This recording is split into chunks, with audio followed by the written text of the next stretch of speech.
राधे राधे। अवधि लोकगीत में आप सभी का स्वागत है। आइए एक जुतिया व्रत का मैं सोहर सुनाऊंगी। आप लोग को अच्छा लगेगा तो प्लीज़ लाइक कमेंट ज़रूर करना।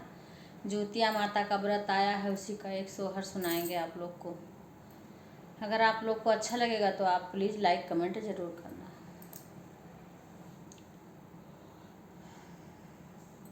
अंगने में ठाढ़ी रानिया तो पिया से आ रजकार पिया से आ रजकार रहे मोरे पियवा आई गए आशीना माँ हिनावा जुतिया व्रत करबाई हे मोरे पियवा आई गए आसीना माँ हिनावा जुतिया हामा पूजाब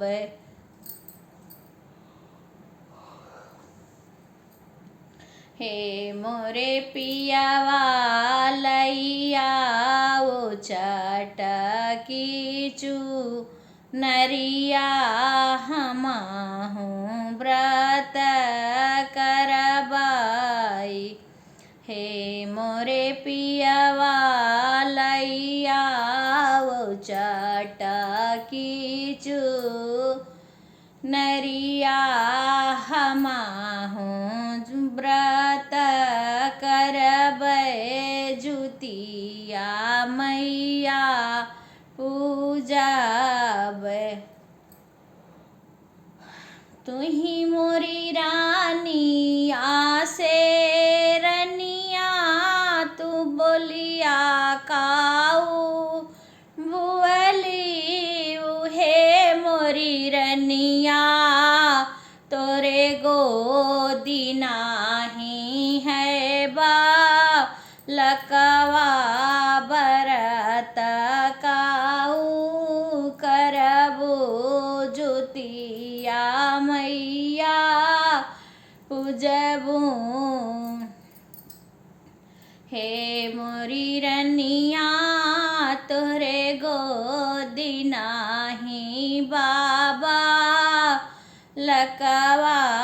जुतिया मैया काऊ पूजबू जतिया कहीं नी है लिनिया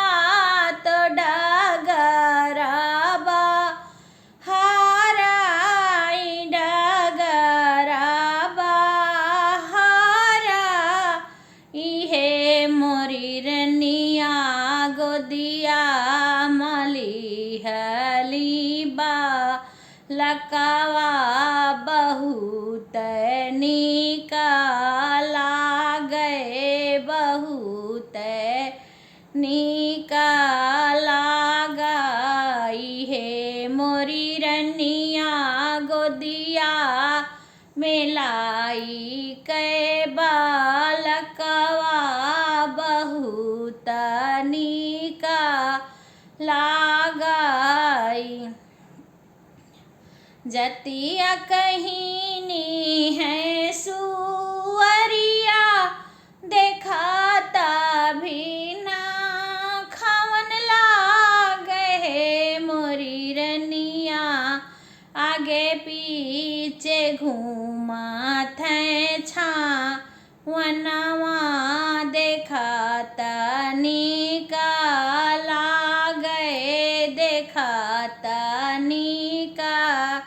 लगाई हे मोरे रानी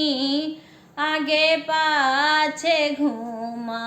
थे छावनवा देखत निका लगाई हे मोरी रानी तोहरे गोदी नाही बायबा लकवा बरत काऊ करबू इतना बचानी सुनी रनिया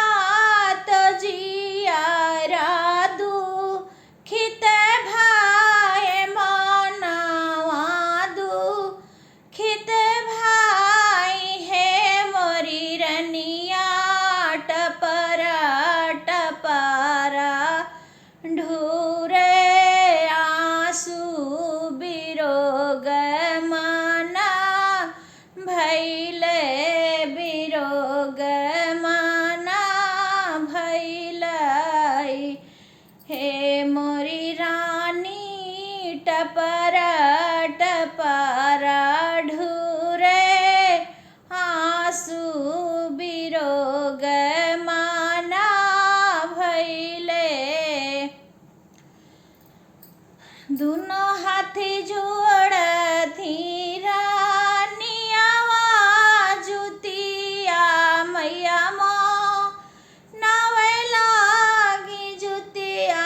मैया माँ नवे लागी हे मोरी माता मोरी गोदी नाही है बा लकवा पुरुष बोलिया बुअलें पुरुष ताना माराई हे मोरी मैया मोरी गोदी नाही बाबा लकवा पुरुष बोलिया बुअलाई ऊपर आहे उड़ाई चिल्हिया पोटरिया एक गे रावे पोटरिया एक गे रावाई हे मोरी रानी पोटरी के दनावा तू खाओ हरिलावा तुहरे हुई है ललनावा तुहरे हुई हाई हे मोरी रनिया पोटरी के दनावा तू खाओ होरिलावा घरे हुई हाई पोटरी के दनावा रनिया खाई तो गारू हेगा रभ से तिगारू हेगा रभ से तिहे मोरी रनिया 8 महीनावा के बीतते की नावा के लगते ललनावा घया जनमे ललनावा घरे जनमे हे मोरी सखिया बजला गया नंदबा धैया उठाना लागे सुहार हे मोरी सखिया छुटी गए बझिनिया के नौआ बझिनियों घरे सुहार तुही मोरे पियावा से पियावा तुही नासीरा साहेब है मोरे पियावा सुन के जुतिया गा ढावो जुतिया मैया चढ़ाई बे जुतिया मैया चढ़ाई बहे मोरे पियावा सुन के जुतिया गढ़ावो जुतिया मैया चढ़ाई बे। जय हो जुतिया माता की जय। आप लोग को अच्छा लगेगा तो प्लीज़ लाइक कमेंट ज़रूर करना।